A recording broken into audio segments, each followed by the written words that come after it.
Welcome now to Culture at Work on the Business Radio Network, presented by Crest Insurance, with host Matt Nelson. All right, well, welcome everyone to today's episode of Culture at Work in Tucson, proudly presented by Crest Insurance Group, where we learn from and celebrate the local leaders, businesses, and nonprofit organizations who have stood the test of Tucson time. I'm your host, Matt Nelson of Crest Insurance, and I'm joined here at Tucson Business RadioX's virtual studios today by Shannon O'Connor of Paychex this month to talk about, well, I think really it's to talk about what good culture is and how that relates to workplace culture. And we're going to talk about it through the lens of human resources, which is Shannon's expertise. So thank you so much, first and foremost, Shannon, for joining us. You're coming to us all the way from the Windy City. So thank you for joining us. It's truly a pleasure to have you on the show. Thank you, Mark. I'm very, very happy to be here. Yeah, absolutely. Well, so for anyone listening who doesn't know, and this is kind of obscure, but coming up here in a few weeks, we've actually got National Employee Appreciation Day. It's on everybody's calendar as a holiday. It should be. And we need to get it on there.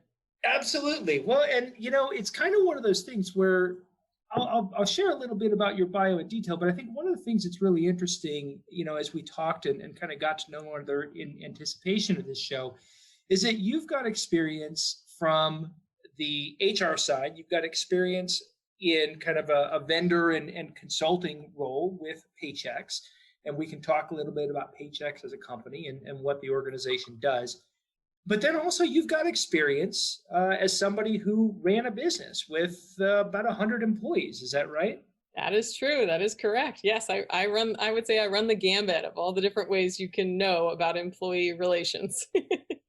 Well, and so the business part, I'll tell you what, we'll skip real quick to the business, because I think the business is one of those things that you would not expect that somebody who has your work history to have jumped into, and I say jumped as one of the world's most fun segues, right? Fabulous. So you owned and operated an indoor entertainment facility, an indoor trampoline park, right? That is correct. Two of them. Yes, that is correct. Yes. So what makes somebody make the decision to jump out of corporate America and, again, worst dad joke ever, jump into owning two? I'll take that pun every day. Yeah, two trampoline parks. That's quite the transition.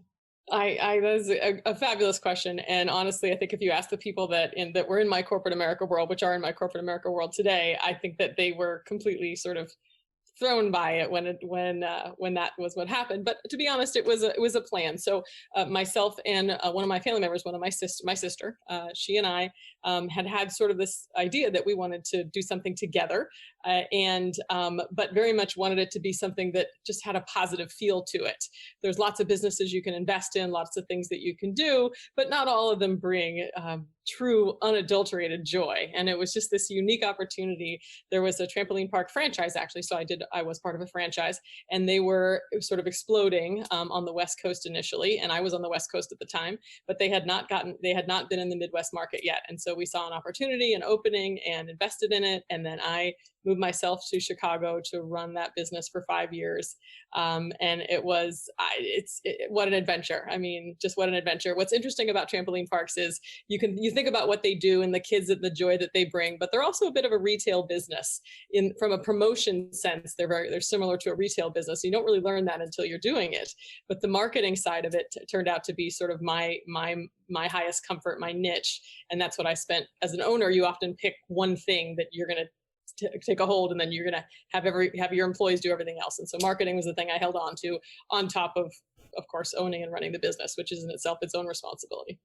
Yeah. And well, I mean, so trampoline park, because as you said, I mean, there's a couple elements of that I think fit really interestingly into this topic of culture, right? Because you have a couple of different things swirling around in the mix there, right? Like there's an expectation when a customer comes into your retail establishment of the type of atmosphere that they have to feel, right? You're in the entertainment business. You're in the business of, I would say, kind of controlled chaos, right? I would say that, absolutely. That is the word. It's not even sort of the word.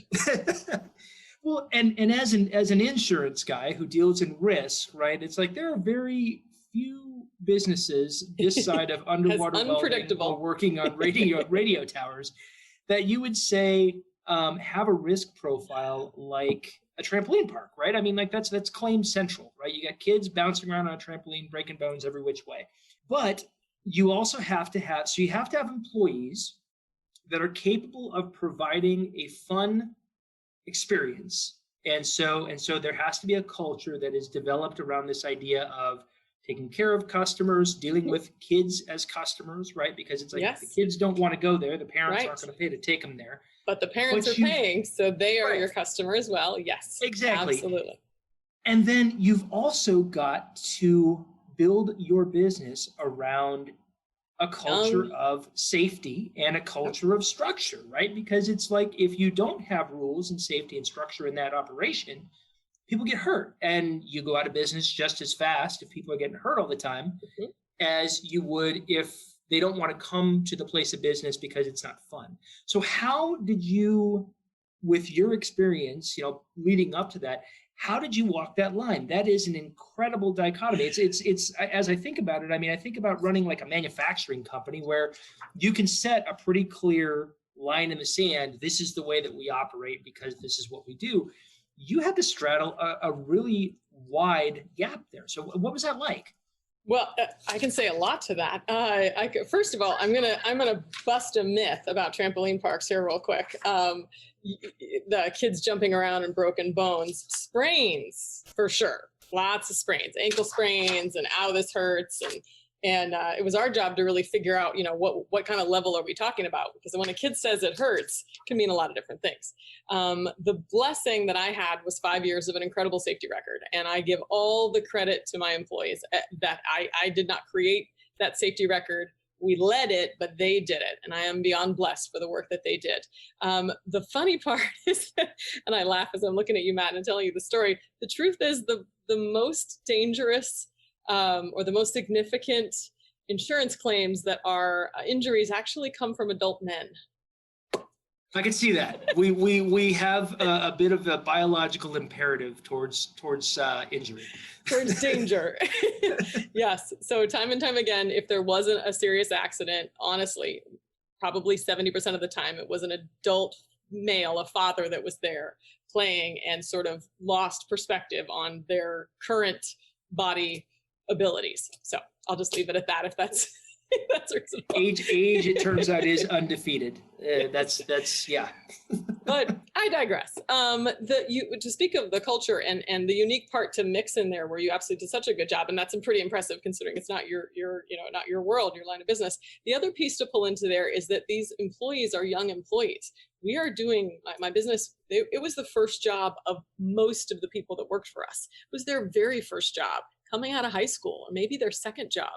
And so you're also dealing with an element of preparing them for the future, for working for other people. So that structure you talk about was a very important piece because we're giving them the first indication of what working is all about. And it's funny because you expect that they know it, and some kids did. And I think part of that comes if your parents have a family business or something like that, they had some structure. But a lot of kids just didn't have the understanding of that. So it was our job. And I give all credit to my general managers. I had 2 general managers, both excellent gentlemen who were leaders for their young employees. And they were closer in age than I was. So that was actually worked out well.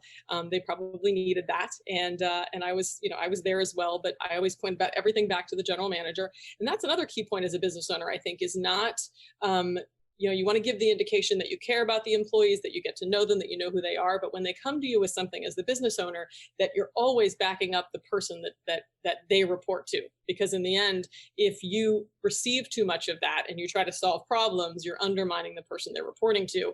And this is, again, going back to these are young, brand new employees. So if you teach them that, if I taught them that yes, you can come to me and I'll solve your problem and, circumvent their own manager, then that's what their behavior is going to be in the future. So I thought a lot about that while running that business, all about how we were, honestly, molding young minds. These kids are, I say kids, I would never have said that you don't refer to your employees as kids, but right.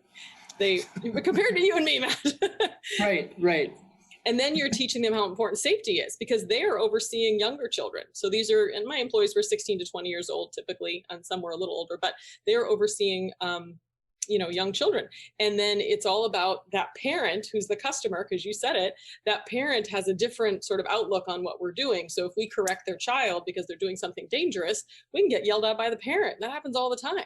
But then it's teaching my young employees, who, by the way, are freaked out by a 40-year-old yelling at them, because that happens. It's very intimidating. Same thing at the front desk at check-in. When a 40-year-old mom is yelling at you and you're 19 years old, you naturally want to back up and, feel uncomfortable. So it was our job to also teach them how to do those word tracks to calm that parent down. And it was also my job to make sure that all the structure was correct, so that the employee always knew the line and they always had the right answer. There was no, we couldn't be inconsistent with things like that in order to make sure that they could defend whatever decision they'd made about that kid jumping or that person checking in. So very good. And as a business owner, and because I want to rewind pre-trampoline park here shortly, but as a business owner, what was that process like? Having this being your first entrepreneurial venture, and it was a big one, right? Oh yeah, it's a big and because it's not like you started like a small low risk business and had like one employee and nope. That was like you jumped into entrepreneurship with both feet. Yes. What was it like, the process of handing off the security of your business to a team of 160 to 20-year-olds? How did you square with that? This is a good question. Had we opened the first trampoline park in the United States, I'd have been freaked out. The model already exists. So there's somewhat of a proven model, which gives you some faith as a business owner, number one. I would say number two, it's physically impossible to do it without doing that. So it's almost, you sort of backed into that as the way it has to operate. Number three, I knew that as we're doing this, that the kids, when I say the, now I'm talking about the customers' kids, the jumpers, the kiddos that are playing, I knew that they look up to these teenagers that are in my business. And I remember this. I mean, I'm sorry, you're about to find out how old I am, but I remember going to the roller rink and the seniors in high school working at the roller rink, and I'm in like middle school and being like, oh man, they're so cool. I want to do what they do, or going to the movie theater. And I knew there was an element there that I thought we could sort of leverage from a safety issue. If my employees had to speak to them, these kids want to be my employees. They want to wear that shirt. They want to work at the trampoline park. So that was helpful too. Well, it's kind of funny because, of course, part of the process of becoming an adult is you get to the point where you look around and you realize, oh, like everybody was just winging it the whole time. Because when we were kids, it really looked like you guys knew what was going on. Well said. Yeah, in lots of areas of life. Yeah, it's one of those great awakenings that is it's a bit of a disillusioning experience. So many in adulthood. So let's rewind actually all the way back to the roller rink then, right? So I'm not going back that far. You did not grow up in Chicago. You moved there. So you grew up in small town Alaska. Yes, I did. And kind of went from there and did, I mean, again, we're talking, that's a big with both feet. You grow up, I grew up in, like a small town in Arizona and kind of went and Phoenix somewhere down the corner. And did that sort of thing.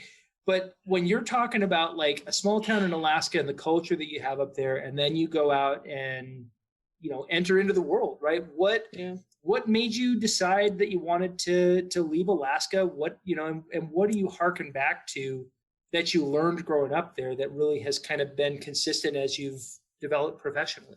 Well, thank you for that question, because it's hard for me not to gush about how proud I am about the town that I come from. So I came from a small town in Alaska, right outside of Anchorage, Alaska. So not, I don't want to give the image that I grew up in a village. I didn't. I know people who did, but I did not. I grew up in a town with roads and we had a stoplight and there were cars and things like that, versus villages, which are snow machines, basically walking, and four-wheelers, which is not that case.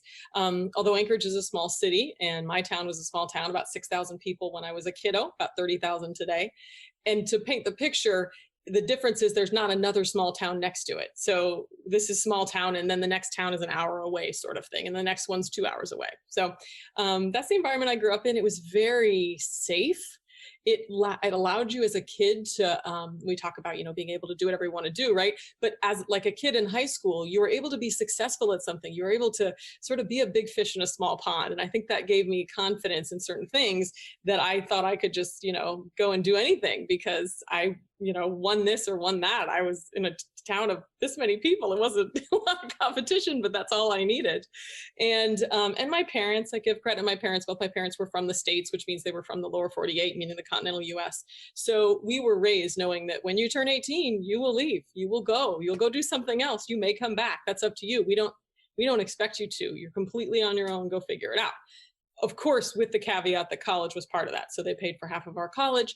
And I think the funny part about college for me and all of my sisters is that there's 4 of us, by the way, we're all sisters, is that we never saw a college campus in our life before we arrived at our college campus. Everything was just through the mail and you just looked at brochures and picked a good one. And that's how we got there. So I landed in Indiana for college, never having been to Indiana, didn't know a thing about it.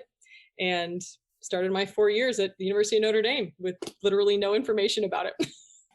Well, and I say this as somebody who has some much more intelligent friends who went to Notre Dame, and I went to a different academic pedigree at our small Arizona State University here in Arizona. I went there when we played, you guys. Yeah, had a great weekend. and I actually loved it, and I owe a great deal to ASU. But I do have to compliment you that you're the first person, not the first, but one of few people I've met that is a Notre Dame alum that doesn't basically say I'm Shannon and I went to Notre Dame. So I'm very proud of you for restraining yourself. Waiting until minute 12, yeah, it's really impressive, Matt. No, and I say that completely in jest. So 1990s, you're done with college, you go out into the human resources field, and you jump into a startup company. You're employee number 3. Yes. So you had to be a part of building a culture there as well. And so fantastic. Yeah, I mean, startups, I think about the 90s, and it's not like you had, a bunch of internet forums you could go on and say, this is how you build culture, right? What was that like? I mean, that's a heck of a starting foray into human resources, especially when you've got to scale a company with culture. Yes, and what a gift that was. And truthfully, I can't say that they recruited very hard to find somebody. They literally found one person. It was me, and they said, "Here, do this job because we needed you to do it yesterday. So can you start today?" And that's basically how that happened. And what a gift! What a gift to be able to start in an organization. And it was well funded, thank goodness. So it was not a startup that was scratching, but it had a purpose. It was also not a startup, by the way. I'll clarify, that was like a bubble.com. It had an actual product. It was a wireless communication company. It was a cell phone company that got bought later by a larger cell phone company. Not cell phones, excuse me, wireless signal. They didn't make phones. They made signal. And and that was amazing because we didn't have anything to start with. We just started with nothing, and we've just figured out, and this is me and 2 other people, and we're all almost the same age, which is kind of amazing. And really, first and foremost was getting customer service people, because that's where it started. We had the network, we were building the network, we need the customer service team. And that was my first foray into recruiting at that level, and bringing in 10, 12 people at once to fill 10, 12 slots, and then having the initial whole thing turn over because you didn't do it very well. So you ended up with 8 people that aren't the right people, and the second round, you get the better round. And I learned so much in that process. And creating an employee handbook was an immense project. Going out and doing benefit enrollment was an immense project. All of that being done in one time crunch, in one about 45-day time crunch. It was pretty crazy. But I was so proud a year later to look back and say, wow, we did this. We brought a team of 48 people together to run an organization that did not exist a year ago. I mean, what a gift that was. So, and that actually kind of leads me to, so when we think about what you do now, and we'll segue into that. But so when I think of the list of things that a business needs to scale, right?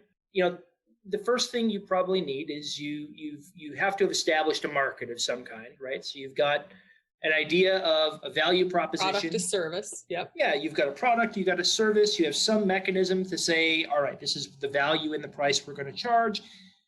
We've got a delivery mechanism of some kind. After that, that's startup. And then I think, all right, we're going to hire employee number 2 or number 3, and then it's number 40, and then whatever it is. So what you have to have after that and into perpetuity are these systems and processes. And in my mind, and correct me if I'm wrong, but I mean, the area that it seems is going to be most chaotic around the need for systems and processes is once you start introducing human beings into the mix. There you go. Because you can standardize, like, this is how we make a widget. We're going to find efficiencies on how we make a widget. We're going to refine this machine process, whatever it is.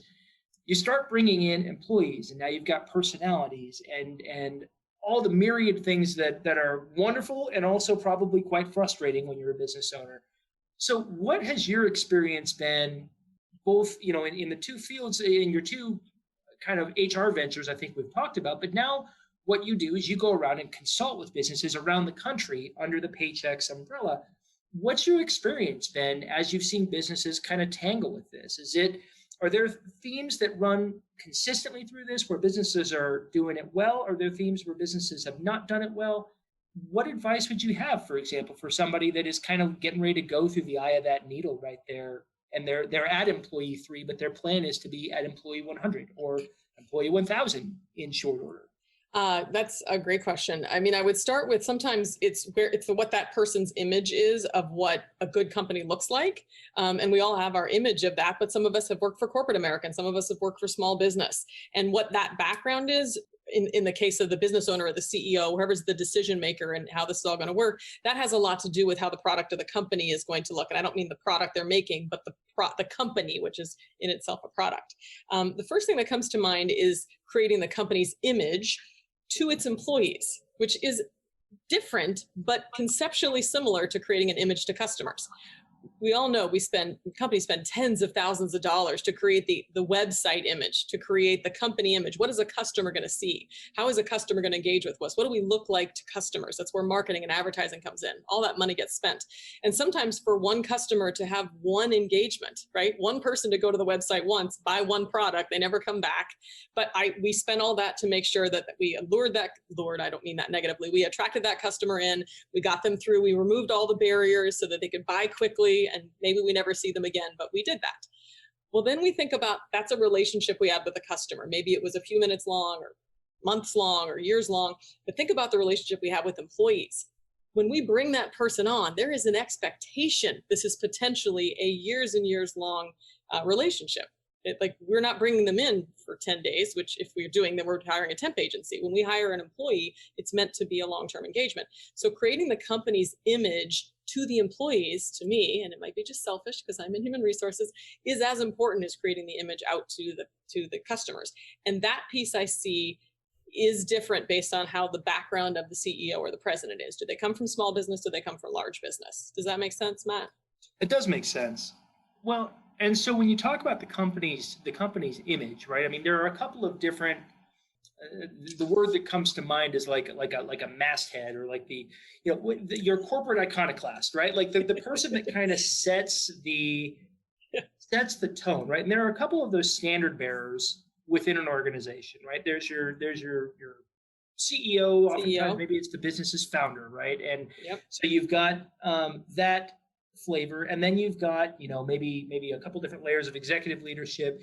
Where does human resources fit into that mix? Because human resources is one of those positions that, again, there's this huge dichotomy, right? Because on one hand, you have human resources as essentially, I mean, they're the procedural defense for the company, right? They're from a legal perspective. From a legal perspective, right? Yep. So that's a piece to the puzzle.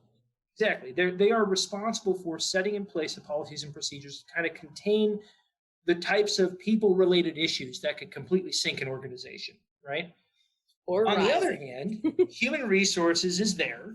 I think in some companies, and maybe you can clarify this. Maybe I've got this wrong, but human resources is also kind of your cultural standard bearer, right? Where that's the person that it's like, if you have an HR person that is running counter to the company's culture, there is that dissonance that you see, whether it's like the company is freewheeling and the HR person is the not fun person, or the HR person and the company's culture are aligned. So, can you speak to a little bit about how your experience has been with that?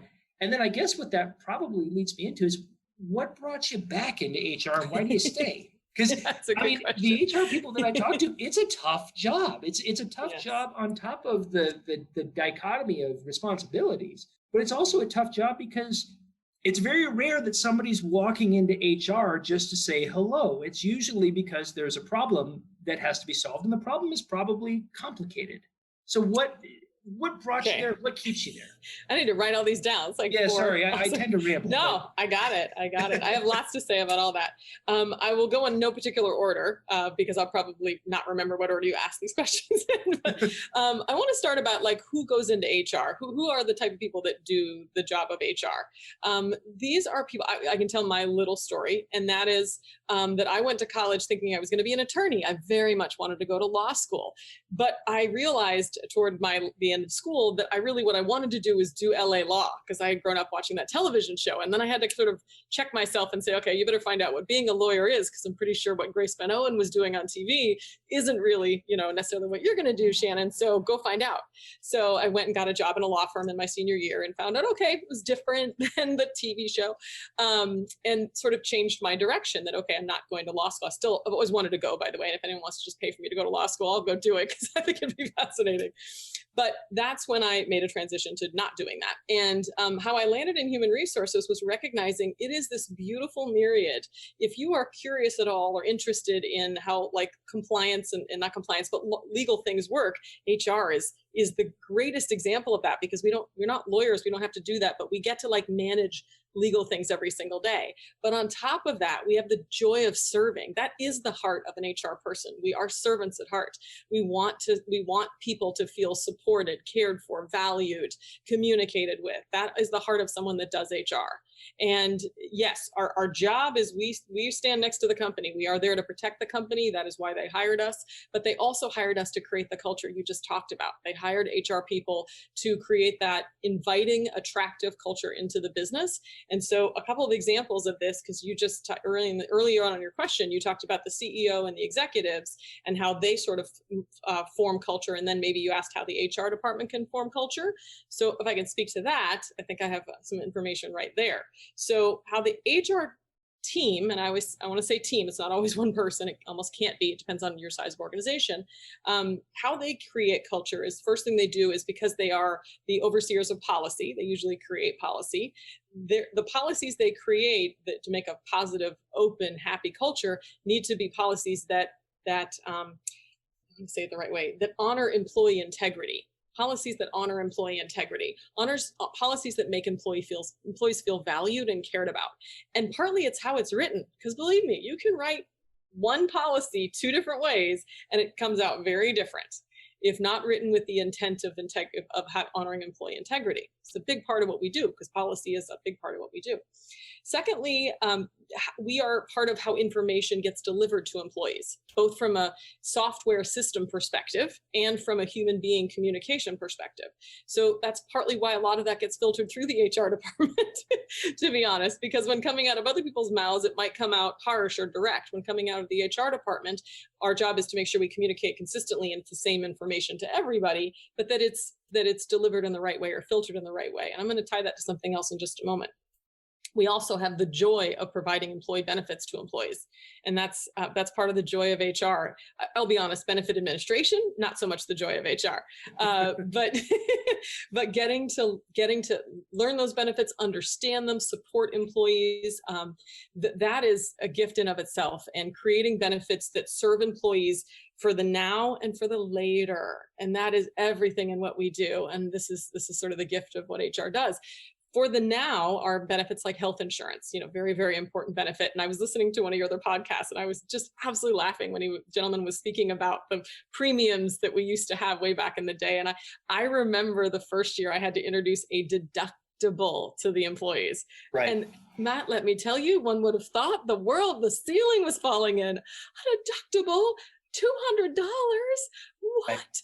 What? You're not covering that? And now today, I mean, is there a $200 deductible plan, Matt? I don't know. Well, you could, in theory, you could build one on a self-funded basis. I mean, yes, I could make one. Yeah. Yeah. Well, so I'll tell you what. But benefits, I'm sorry, let me just finish that thought. Yeah.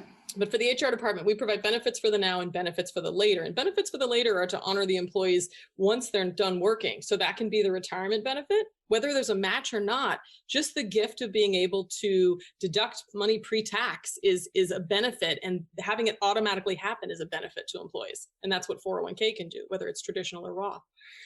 Probably one of the best gifts I ever got from a benefit would be the combination of short-term disability insurance that many employers try to do. They all don't, but I have firsthand sat there and watched short-term disability insurance be the solution to some very big problems. And I have a story I could share, but I won't unless we have time later. And then long-term care insurance. It's another fantastic benefit that you don't even have to pay for as an employer. If you can just get a plan together and make it available to your employees. It was presented to me by my company, Paychex, many years ago. I jumped on it like that. And I sleep well every single night, knowing that I've got this policy that later in life is going to serve me. And so these are the things that employers can do that, again, honor employee integrity and make them feel cared for and valued. And that is everything that culture is. That makes sense. And I've got a question, because it's going to tie directly to what you do right now. So let me just take a quick break though. So for those of you who are just joining us, this is Culture at Work in Tucson, proudly presented by Crest Insurance. It's the largest locally owned and operated insurance brokerage in Southern Arizona, and one of the top 100 insurance agencies in the United States.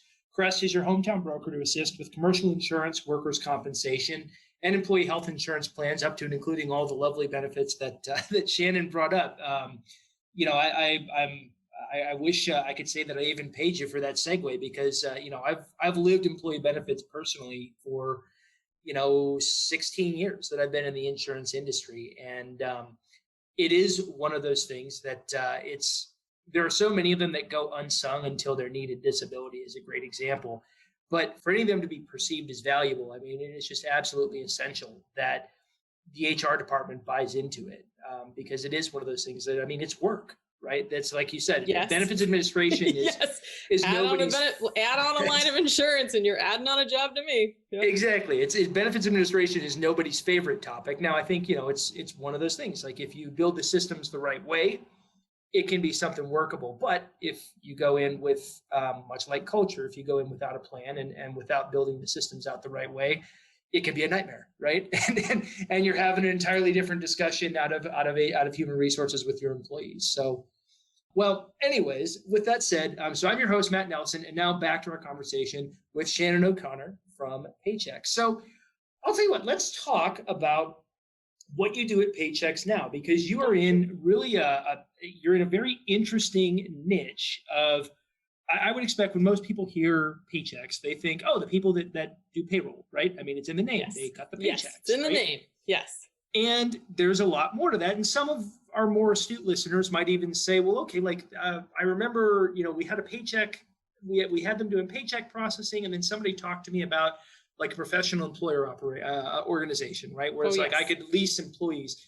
But what's interesting is that neither of those are your functional areas. So you do something really interesting in human resources outsourcing. So tell us a little bit about what that is. What does HRO mean?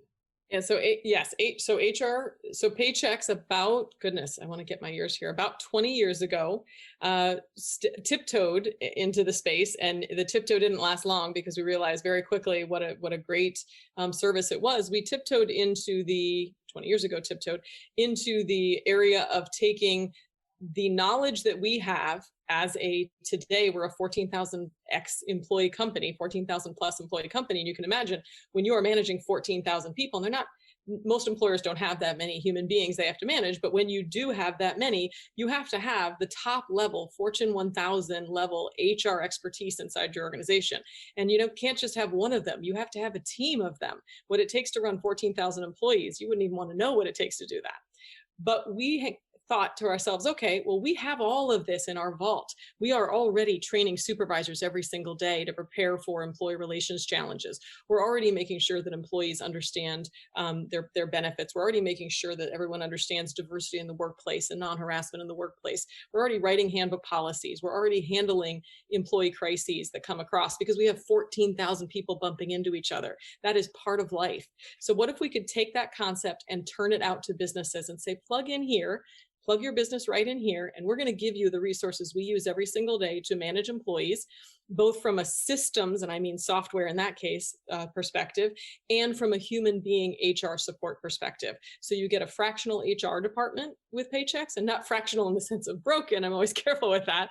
Fractional in the sense of you're paying for a fraction of it because you're sharing it with other businesses. And even businesses that have a full-time HR person, we have hundreds, or we have thousands, tens of thousands of clients that have a full-time HR person and have Paychex standing next to their company, because there is no one HR manager, human being, that knows everything about employee management. It is impossible. If there was, they would be the most amazing person on earth, because that would mean they know everything about benefit lines, everything about training and development, everything about strategic planning, everything about succession planning, everything about employee relations, everything about employee counseling, everything. They can't. It's not possible. Nobody does. But you put that one person in your 50 to 200 employee company and you ask them to know everything, and they're going to get overwhelmed. They're going to miss things. Things aren't going to happen. Not to mention, they're going to have a really hard time doing the proactive work. The proactive strategic work is some of the hardest work, and maybe we'll talk about in that a little bit. But that is where Paychex comes in, that we give them a fractional HR department with our professionals, but not just the people, the actual physical resources that we use every day to manage employees. So, and I'm glad you brought up strategic HR, because when you think about the things that you typically encounter, so you come into a business that they're basically saying, we either through scale or through workload for our current HR people, or we've got this strategic growth plan, whatever it is, they're having a conversation about how they make it so that their HR department can scale with the company. At a pace that's going to keep up with the growth projections for the organization, or stay a bit ahead, actually. So yes, yeah, so that's often what they're trying to do. What are the things that you see that they struggle with consistently that could be addressed early on with the right mindset? And the phrase, there's a saying that comes to mind that basically it's an old saying that says, when two minds come together, a third mind is created, right? And so in your operation, there's this rather unique opportunity for a company that is facing an issue like this to bring in a second mind, create a third, but that second mind is comprised of the cumulative experience of thousands of people with HR experience. So that is so well said. Yeah. Consistently the businesses struggle with, and maybe what's the relationship between what you see them struggling with and how you help them and their overall growth and profitability as a business? That is such a great question. That is a big question. I'm going to chunk that into three. So I'm going to start with tactical, what we see, and then I'm going to start with strategic, what we see. These are two different elements of managing employees.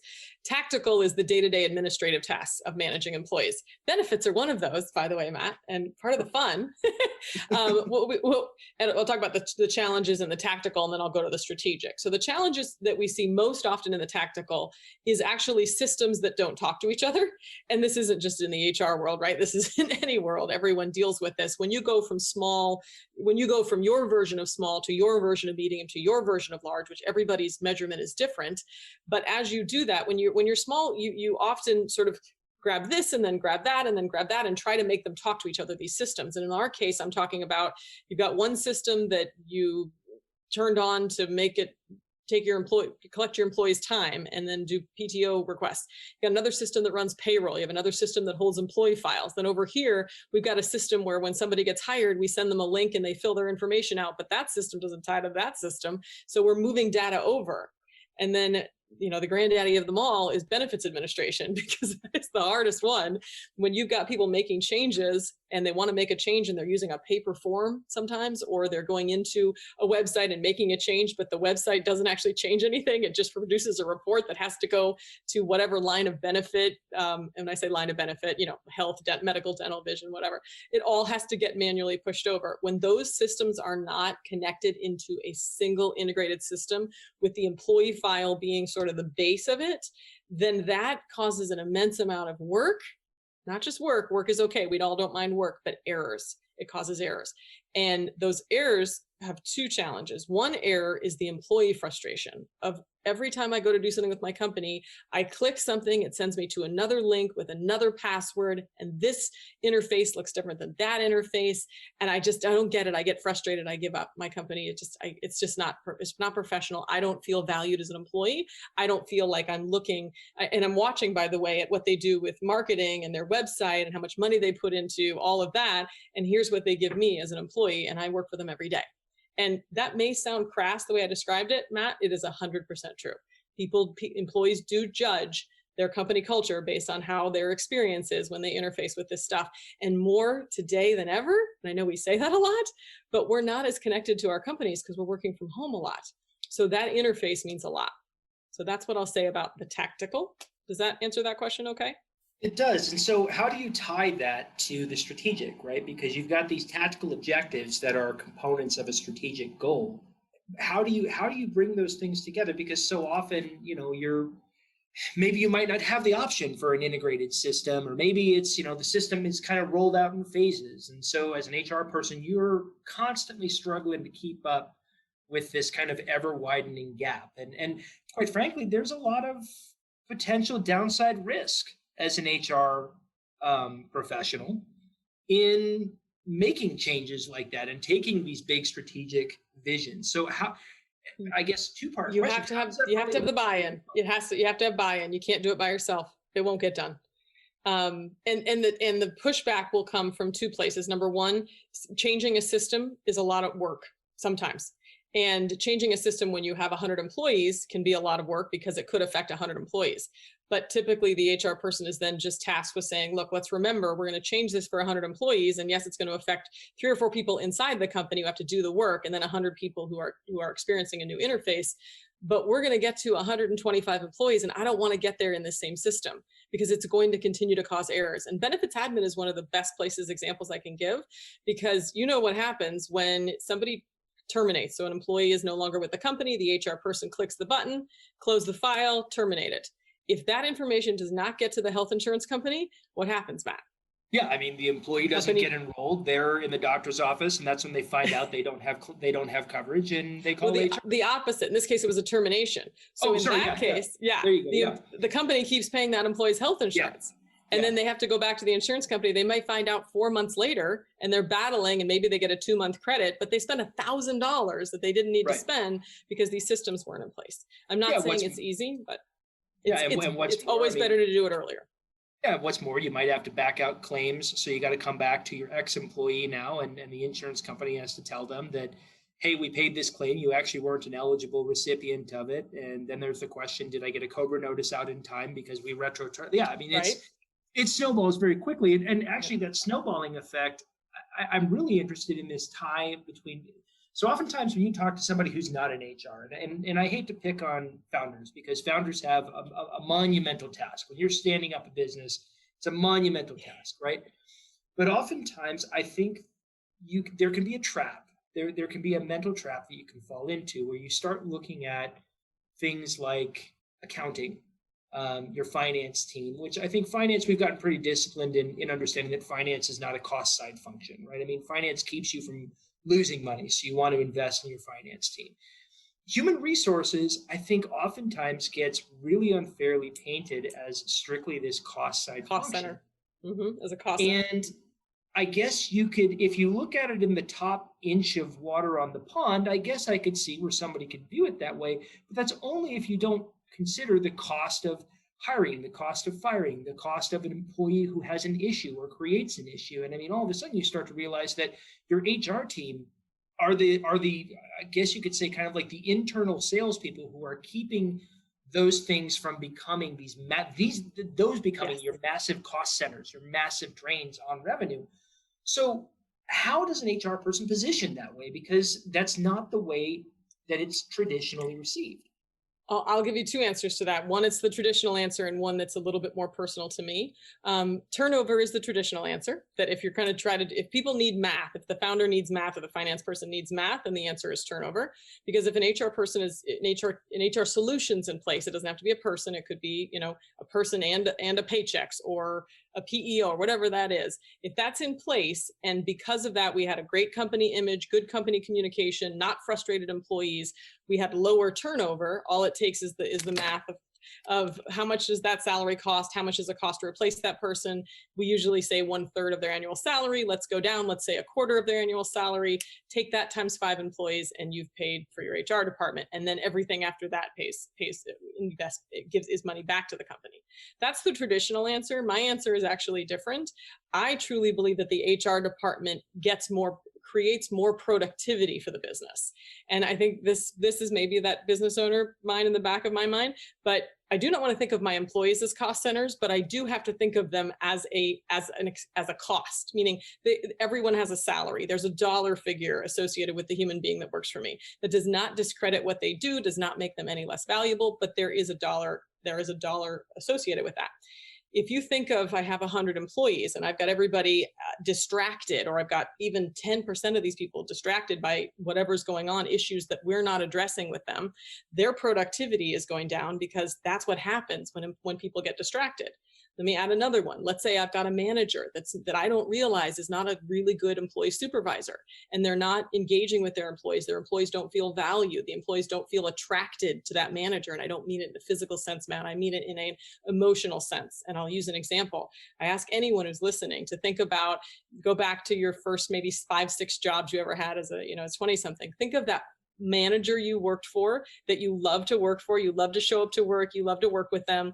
Think about that manager that you really had a hard time connecting with, that you felt was just not a good manager for you, and realize you were the same person, almost making the same wages for those two people, and think about how much more you showed up for that manager you cared about. That meant that company got more productivity out of you because of how strong that manager was, that supervisor was. That does not just apply to your first job, that applies to our entire careers. So if the HR department is doing their job, and the supervisors are well coached, and the supervisors are well supported, and the company engagement is high, and the systems work, and the employees feel good, then they're literally raising the productivity of those employees, which means the dollars invested in those human beings is getting a higher return for the company. It's one of the hardest things to do, because payroll wages are typically a flat expense. It doesn't really ever go down. It just is what it is. You have it budgeted, you know how much you're going to spend, but you don't know the return on it because you can't control productivity. We can't control another human's productivity. We can only motivate and influence it. And so I think that's where the HR department really brings its value. I agree. Well, so, and it's funny you talked about employee engagement, right? Because I think about the past 12 months. And I think about, you take every HR challenge that would go into, a regular workplace. Mm-hmm. And dial that up to 10. You dial it up to 10. And like HR departments were dealing with companies with, wide geography in the past, right? There are mechanisms that you can say, all right, our culture is consistent, whether, like if you're Paychex, we have 14,000 employees across the United States. I'll even take Crest, we're much smaller. We're about 200 employees. We're in 3 states. That is not 8 a small offices, business. 3 states. That is a significant business. It's a significant business. Yes. It's like we still have a relatively constrained geography that you can, like, we're small enough that you can still have, I think, a lot of your standard bearers kind of carry the culture out. But one of the things that has been incredibly difficult, and I certainly don't think that we're unique in this, is that while we had figured out in a lot of ways how to maintain culture across some geography, and I think a lot of companies and human resources professionals have probably got a pretty good idea as to how to do that as they've grown their company. But now you're in this situation where you don't only have geography, you have the fact that your people just aren't physically connected anymore in most cases. They're working from home. Their connection to their managers is through a computer screen. How do you keep people engaged?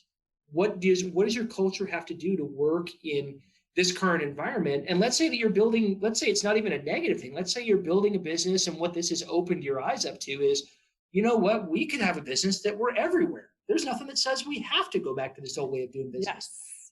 So from your perspective and your experience, what things would you advise a business that is struggling right now and is trying to get their employees reconnected and maybe back to a traditional model? And on the flip side, what would you advise a business that is saying ready to our culture to grow based on this model? Yeah. How would we make it work? Well, and the virtual work thing is a double-edged sword. There are some very positives that come out of it, and I'll start there. I mean, you mentioned one of them, that an employer does not have to define their recruiting search to the 10 miles or 40 miles around their business anymore. If there's someone talented that knows what they can do and 3 states away, and they're willing to, it doesn't really matter. So that really increases the competition for the jobs, which is good for the employer because it's higher candidates. So that's a good thing. There are absolutely companies, so many of them, that have never even physically met their employees this year. They literally have never physically been in front of them, but they're working very successfully. People are also, human beings are naturally motivated. I mean, we really are. We're not lazy. We weren't born that way. Biologically, we're not. So we will bring our A game to our employer if we feel connected to the company.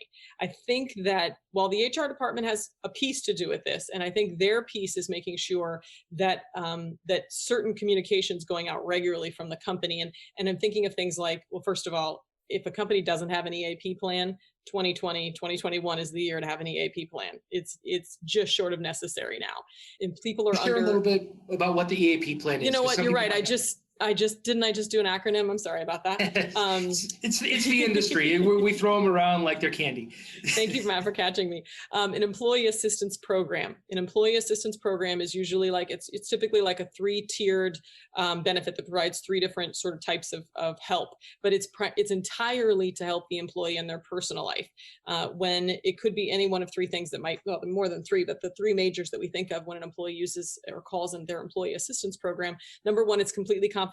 So when the employee calls it, the employer never knows about the conversations, but they then get through an employee assistance program, they get access to legal guidance, number 1, as well as personal counseling, number 2, and then sort of a tie to that, sort of intake counseling, meaning sometimes someone's going through something and they don't even know how to describe what they need. They don't know, but something is stirring up inside them, causing them stress. And it can be recognized by a supervisor, much harder in this virtual world, by the way. So that's one of the other challenges. A supervisor is easier to recognize an employee challenge if they're encountering them physically on a regular basis. So if the HR department, and I'm just going to say, assume a company has an employee assistance program, because I'll say it again, this is the year to have it. If you don't have it, it's not that expensive and it's so important. If the HR department is consistently sending messages out about what the EAP is for, and I always wish secretly that you could send it to the employee's spouse too, if there was a way to do that. Can I get the secret email address of their spouse? Because a lot of times their spouse is going to be the one that's going to encourage an employee to reach out to employee assistance, but it's an incredible benefit. So I think the HR department can play a big piece in that. But the supervisors, really, they're the ones that are really they're the ones that are doing the hard work with keeping the engagement going. And I've witnessed a few things. Number 1, I think that supervisors, those that are doing the best job, are actually scheduling dedicated one-on-one time with each of their direct reports more often than they ever did before, maybe putting it on the calendar twice a week, whereas before you might just run into your employee and, on your way to here and there and have those organic conversations that used to happen in the workplace. Now we have to create those conversations. And so the supervisors and the managers have to be an employee manager in a different way than they had to before. So that's one thing that we see that's really ramped up, which is great and makes employees feel valued. And then secondly, supervisors coming up with ways to bring the team together, the entire team, and then coming up a way to kind of gamification, I think is the term, what they're doing in their team meetings. Because employee engagement in team meetings in a virtual world, have you seen it, Matt? It's different. Pretty rough. Yeah, it's different.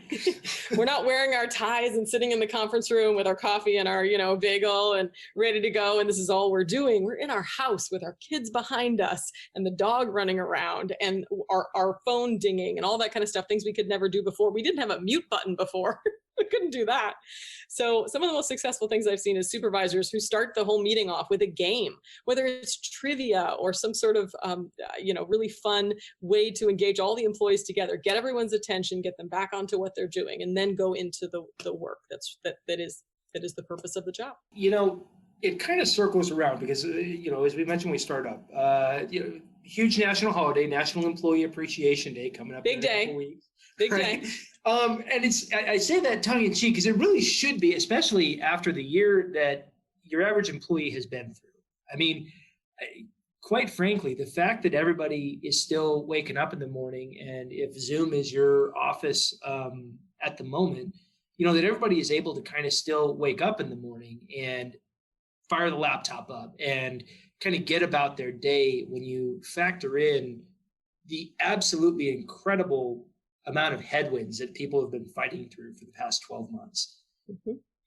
If there's ever a year that National Employee Appreciation Day and National HR and National Manager Appreciation Day, if there's a year where these holidays should actually be on somebody's calendar, I think it's this year. Because I mean, I think about just even within our own business, as we've kind of worked our way through this process, sometimes running, sometimes stumbling, sometimes picking ourselves up. I don't know how we could have done it without a culture where people cared about what was going on. And for me, anyways, it's been so incredibly eye-opening to see the resilience of people and the willingness to kind of sit down and well, not even sit down, to stand up and fight, really, and say, hey, look, like, we're going to make this work. And I don't have anything else I can attribute it to other than a culture where people care, right? And that's such a difficult piece of a little bit of lightning to catch in a bottle, right? And it's such an incredible task for a company to try and keep that going. Yes. And so I think yes. Go ahead, sorry. No, yes. Just yes. So when I think about, if somebody here is listening and they're saying, you know what, this sounds really interesting to me. Like, human resources wasn't a field that I had thought about before, or maybe I thought about it, and I'm looking to make the jump into it. What is the one piece of advice you would give somebody that's kind of teetering on the edge? And I've got something in mind that, in my mind, I think the stereotype would be that the HR person would be the person that is like there to enforce the standards and just kind of go along and keep the water calm.